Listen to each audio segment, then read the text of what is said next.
Heating and cooling. Let me say this. All heating and cooling equipment, I don't care if it's a gas furnace, a fuel oil furnace, a propane furnace, an electric furnace, a geothermal heat pump, an electric heat, I don't care what it is. If it's connected to ductwork, it's going to take about 15 minutes for it to reach its maximum efficiency, where it's running at its maximum efficiency. Now, the reason is that we got to get that air coming back, and everything's got to get to a steady state where the air coming back is staying the same temperature, the air going out same temperature, the furnace is warmed up, everything's at that point of steady state. And it generally takes about 15 minutes. How many of you own cars or trucks? When you back out of your garage and you take off down the road, are you getting the maximum fuel mileage that vehicle can provide you at that moment? Or are you going to have to wait until you're about, 10 miles down the road before the engine's warmed up, the transmission's warmed up, the transfer, the axles, everything's warmed up to that steady temperature and the steady state to where now it's giving you the maximum miles per gallon, right? So it's not right out of the garage, it's down the road. Same thing with the heating and cooling equipment. It's got to run for a while before it gets to that steady state and maximum efficiency. So I have a guy, his name was Dave.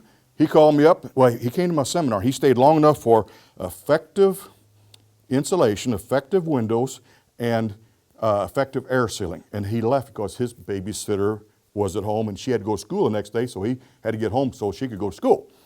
And so he didn't get to hear about foundations or heating and cooling. He was gone. So he bought into everything I said. He bought cases of caulk and did all the caulking himself. He used 100% foam in his house, and he bought good windows. And when he called up in July, when it was like 92 degrees outside, he said, Bob, the stuff you teach in your seminar ain't worth a damn. Really? He goes, I followed everything you said to the T. And he said, when I moved into my house the last weekend of February, which winter's pretty well over last weekend in February, until the time he stopped using his heating system, he spent $1,000 on propane. And so you're wondering, whoa, how big was that house? 1,800 square feet. Ranch, basement, unfinished, unheated. And I said, Dave, you got a hole in your thermal boundary someplace. We got to find it. He goes, well, okay. So we go out there with a blower to try to find a hole. He had a tight house. I said, congratulations, man. You did a good job. He goes, I'm not humored by your compliments. I got a problem. I said, okay, take me to your heating cooling system. What's my heating system got to do with it? I said, well, it's got a lot to do with it. Well, keep in mind, Dave had used his buddy, who was a heating and cooling dealer, and his buddy had a unit on hand in the warehouse, and he said, I'll make you a great deal on that so I can move it out of my warehouse. And Dave said, I'm all over that. So he bought this great deal, and his buddy said it's a 92% efficient furnace, the most energy efficient furnace this company makes. And he said, that's better yet. And yet he had a $1,000 propane bill from the end of the last week in February to the end of the heating season, and he was bent out of shape. And now I'm asking to look at his furnace that his buddy, who he trusted, who sold him the best furnace that company made, and I'm wanting to look at it. And when I go down there, Dave, if you had an 1,800 square foot, Scott, if you had an 1,800 square foot home, 100% foam insulation, good windows like I just described, caulked to daylight, this house was tight. Would a 60,000 BTU furnace be the right size, or maybe would that be too big? 60,000 be too big, wouldn't it? Okay, when I go down the basement, Dave takes me down the basement, I take the door off his furnace, I look in, he had purchased a 140,000 BTU furnace. Now, you all say, whoa, you've all done it. We've all been taught bigger is better. You remember that last day in January when it was -5 or -10 and you were cold and you put a new furnace in. I want a bigger furnace, so I don't want to be cold on that -10 degree. You remember that 105 degree day when you were hot because your air conditioner couldn't cool your house down, and you say, I want a bigger unit. We've all done it. We've asked these guys to do that to us. It's our fault. We get what we ask for. But here's the fact. You don't want that furnace for that -5 degree day or that air conditioner for that 105 degree day. You want the one that's correctly sized for your system based on Southern Indiana, 95 degrees in the summer, 0 degrees in the winter. And I'd say it's probably similar to that for you guys down here. Okay, that's what you want. So here's how you're going to get the right size furnace. Write this down. You're going to ask your heating and cooling dealer, I don't care if you're building a new house, you're remodeling yours, or you're just replacing what you got. You want him to do a calculation for you before you decide whether you're going to do business with him. And if he won't do this calculation, that ought to be a red flag about whether you're going to do business with him. Here's the calculation. It's called Manual J, just a capital letter J. Heat loss, heat gain calculation. What that calculation determines is what size cooling system you must have in the summer to remove the heat from your house in order for it to be cool.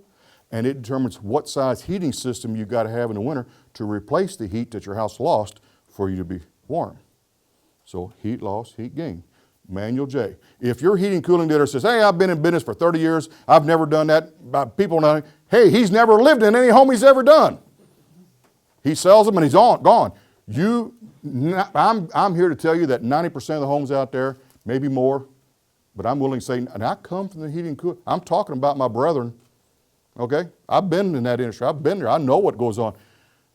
It's a rule of thumb they use because it's easier for them. This Manual J is kind of a complicated equation, or it is when you do it by hand, but today they got computers. So these guys shouldn't have any problem, but they still do because it takes a little bit of time and it's a little more effort on their part.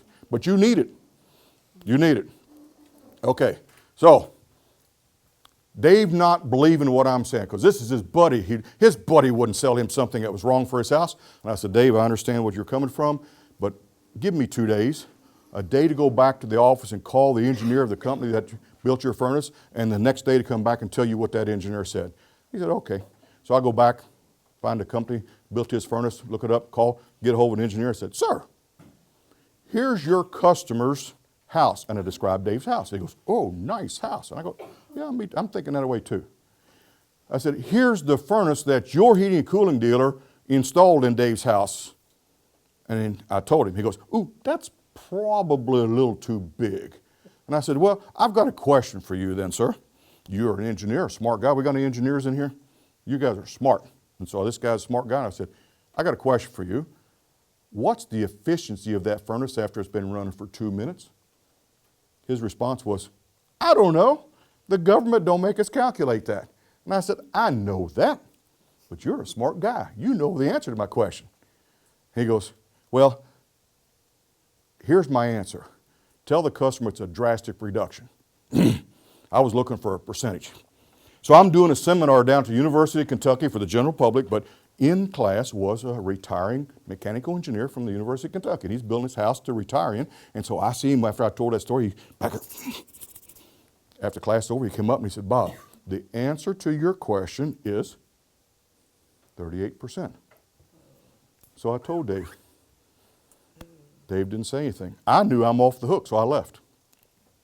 I get a call the next February from Dave. He said, Bob, he said, after you told me what you did last summer about my furnace, I wanted to catch the coldest day in January, and I did.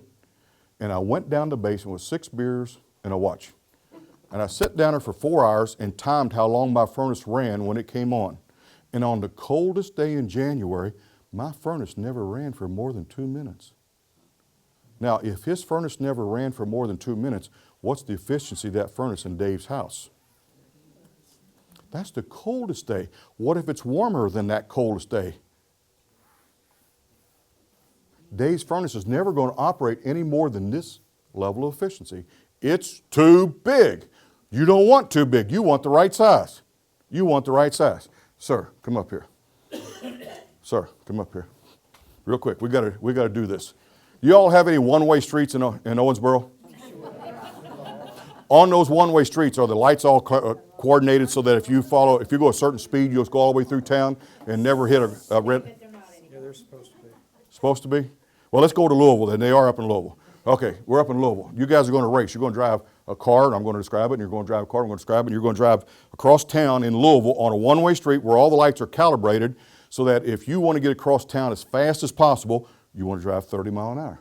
Because if you drive 30 miles an hour, you'll hit every light green. If you go 31, one of them's going to catch you. You go 29, one of them's going to catch you. You go 30, you'll get all the way across town. Fastest way to go across town, 30 miles an hour. Now here's what you guys are going to race to 2 rules. 1, go as fast as you can at all times.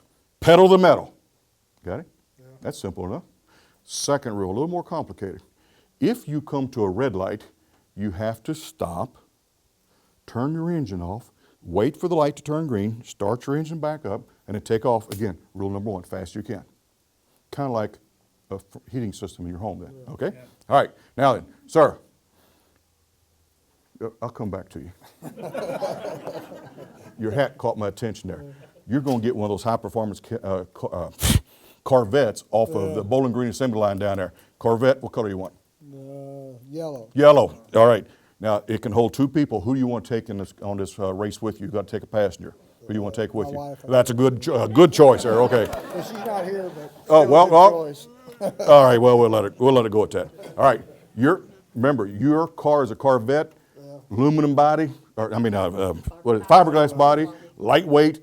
It's got the high-performance engine in it. That car can do 175 miles an hour. You got it? Yeah. Okay, convertible yellow. Your wife's with you. Okay, your car, 4 bicycle wheels, a plastic body just big enough to hold you and your passenger, who will be? My wife. Okay, all right, all right. And an engine only capable of propelling you 30 miles an hour. You got it? Right. Okay, now you remember the 2 rules? Yeah. Okay, ready?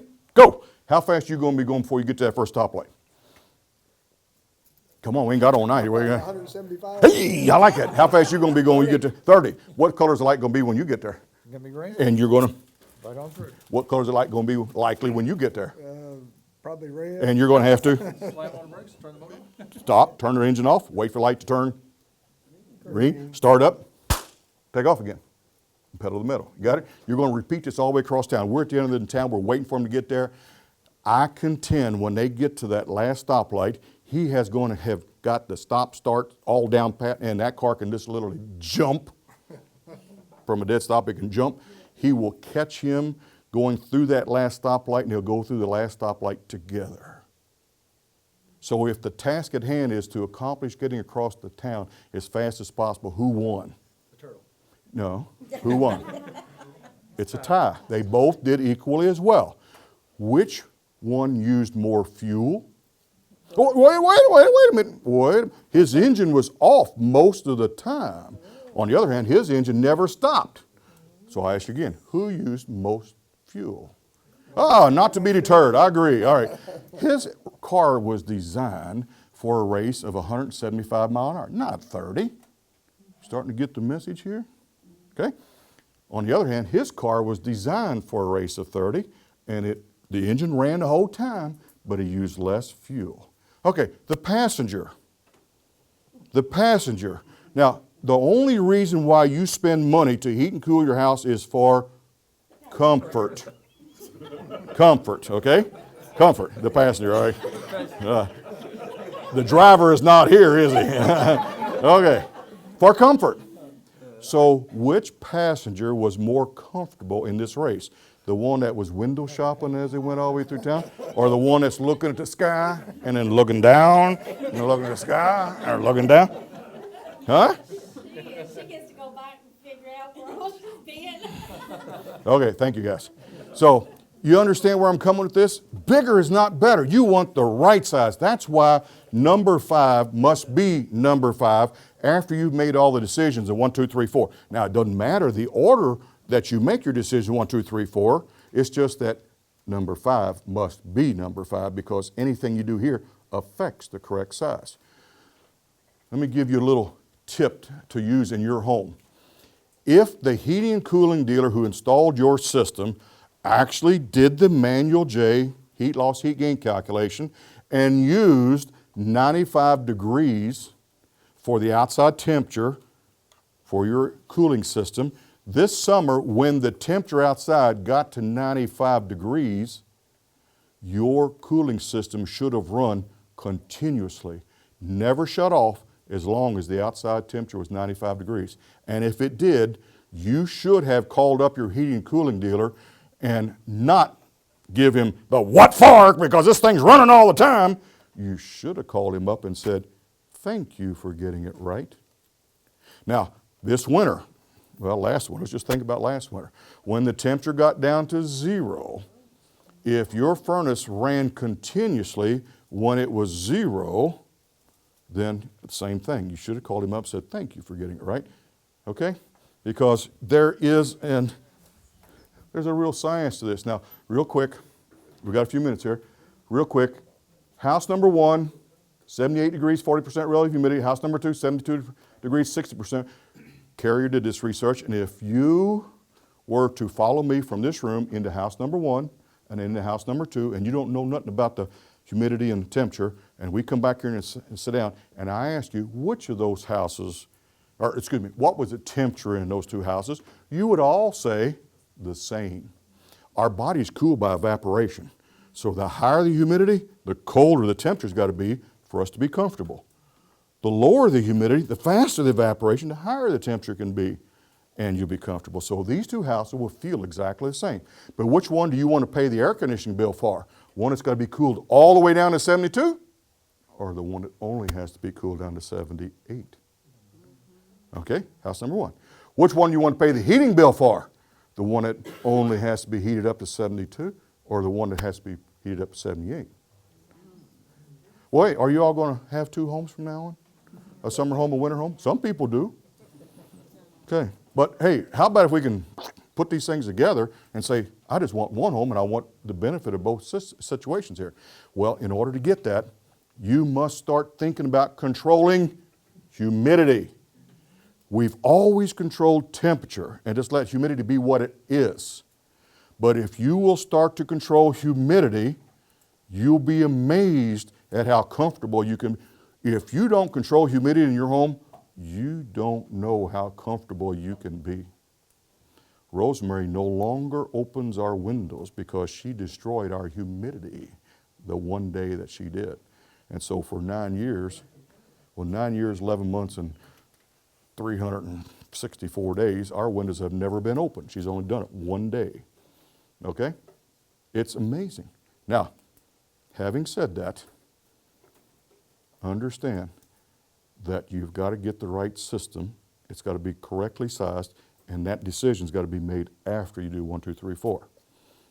Let's go back just a moment here. I need to do this. I don't have time to.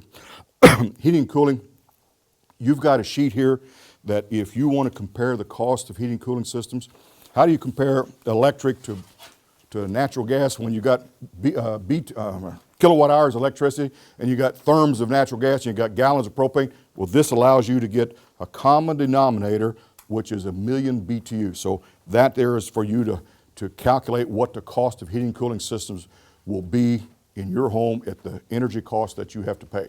All right? Now, okay, when I said that you have to try to get your house as tight as possible if it's an electric house, and I told you a little story about mold, that should have kind of bothered you a bit. But here's how you're going to say, Bob, I understand where you're coming from. It makes sense. I'm buying into that. There is a letter in the HVAC contractors, HVAC contract. H stands for heating. AC stands for?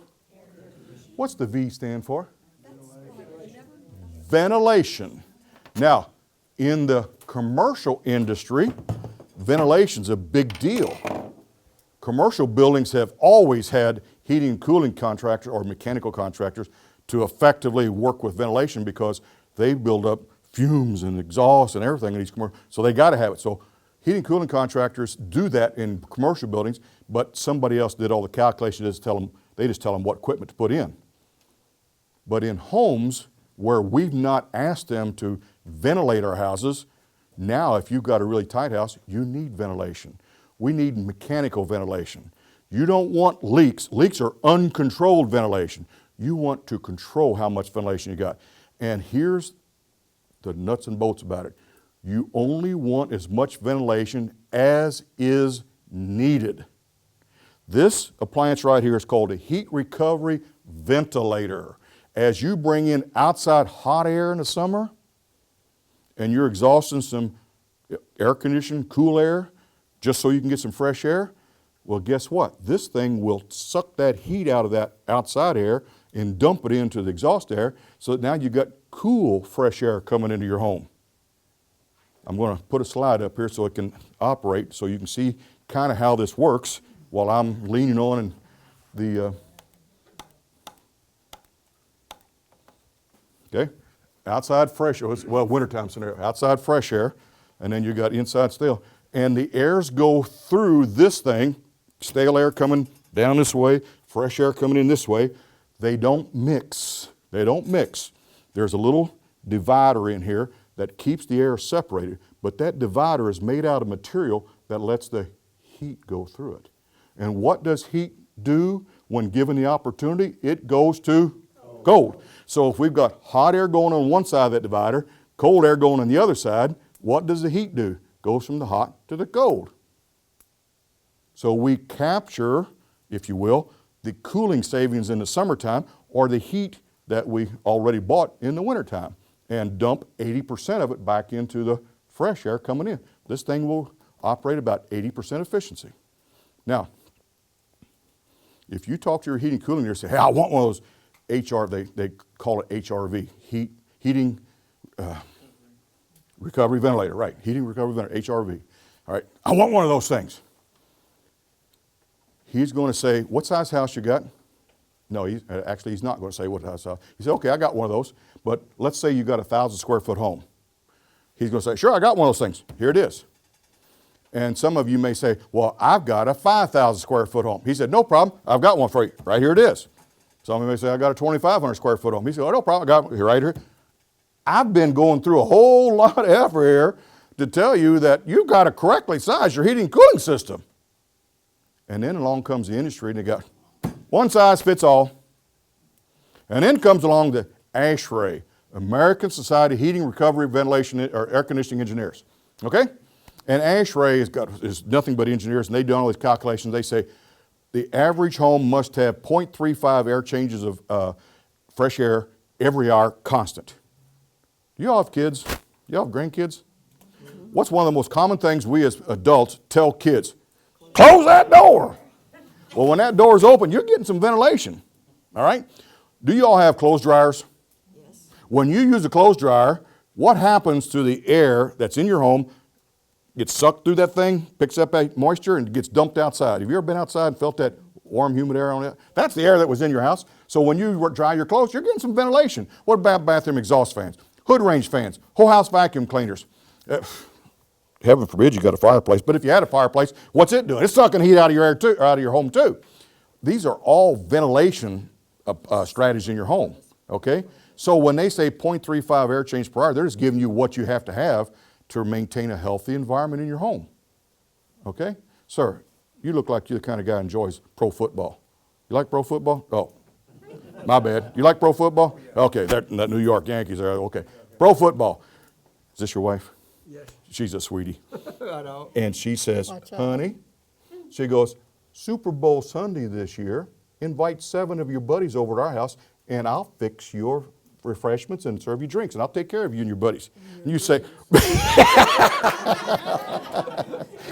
in my dreams? Well, play along with me. Okay, all right. All right, play, it ain't going to happen, I can understand it, but play along with me.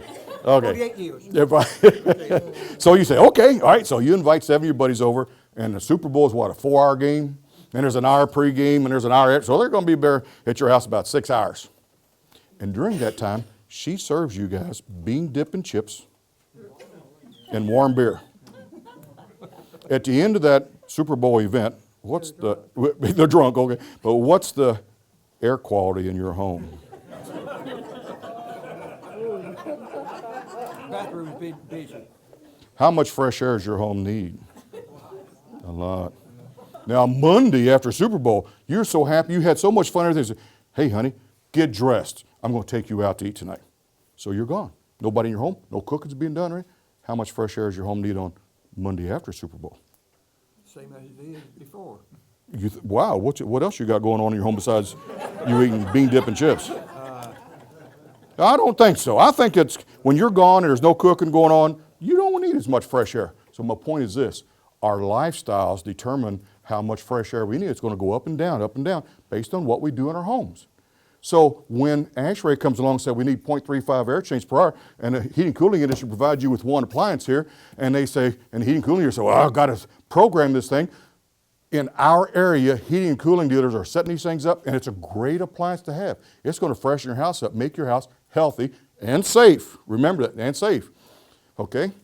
But they listen to ASHRAE and say, whoo, I got to put you a fancy programmable control on this thing, and it's got to run 30 minutes out every hour or 20 minutes out of every hour and just go, no. In the summer when it's 95 and really humid outside, what are you going to do to the humidity level in your home if this thing's running 30 minutes out of every hour? You're going to take it through the roof. What about in the wintertime when it's 20 degrees outside and there's low humidity and you run this thing 30 minutes out of air? You're going to dry your house out. So a while ago you said static electricity, or somebody said static electricity. Was that you? Static electricity, dry sinuses, you're scratchy, scaly, all that. Yeah, you're going to have it because you can't run these things in that manner. You're going to have to operate them so that they provide ventilation as needed. Now you say, well, how am I going to do that? Well, for one thing, in my home, I just got an on-off switch on mine. I didn't want to spend that $300 or $150 or whatever the thing is for that programmable control for that. Because here's what I suggest you do. Let this be your control. Hey, where's the freshest air that you can get for your home? Outside. So if you go outside and you're out there 15, 20 minutes, don't your sinuses kind of acclimate to the odors in the air outside? And after a while, you don't smell anything. So if you walk in your home and you smell last night's supper, you're a good cook, I know that, but still, last night's supper, is your house as fresh as outside? No. If you walk in from outside after being out there 15, 20 minutes and you smell last Saturday's cleaning solvents, is your house as fresh as outside? No. If you walk in from outside after being out there 20 minutes or so and you don't smell anything when you walk in, is it possible your house is as fresh as outside? I mean, it's not a sure thing, but it's a heck of a pretty good indicator. And I tell you what, I'm healthier now than I was 10 years ago, and that's the way I operate my heat recovery ventilator in my home. If I go home tonight and I smell odors from something, I turn it on.